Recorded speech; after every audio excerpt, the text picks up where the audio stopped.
Hey, RFC, Pastor Erik here, and I have a devotional here in the book of Mark in the 14th chapter. And it's really remarkable as we think about the scene with Jesus at the Garden of Gethsemane as he's going there shortly before the cross.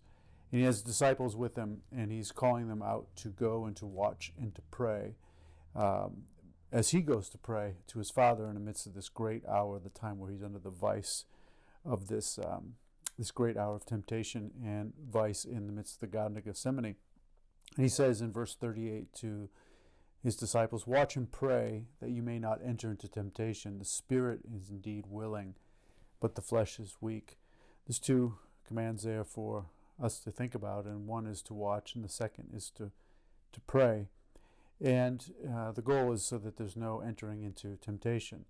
I think watching, we know what that means. It means to pay attention and to be aware. And in the midst of this coronavirus and all the changes that have gone on, I just think your awareness has increased in the last couple of weeks to how close you are to people. If you're shaking hands, if you're clean, your hands are clean, sanitizing surfaces, etc. We know all the things that we're supposed to be doing.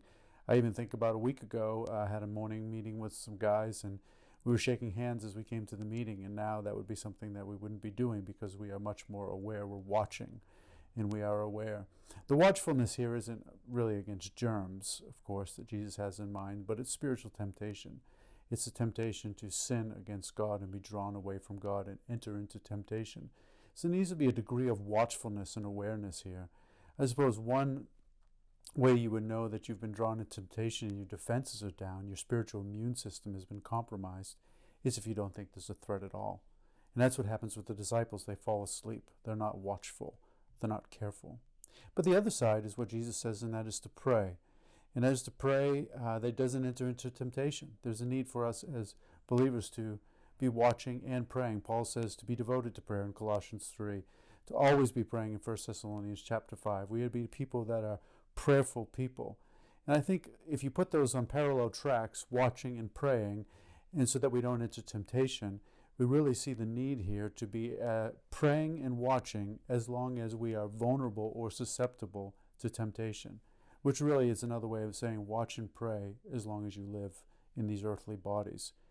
We are very susceptible to contagions, to spiritual germs, but they're very serious to us, not just from a perspective of a virus, but ever more serious because of the spiritual infliction of harm that they could do to us. We hear Jesus' words, "Watch and pray that you may not enter temptation," to be particularly clear and relevant to us today. So brothers and sisters, make today a day when you watch and pray, for the spirit is willing and the flesh is weak.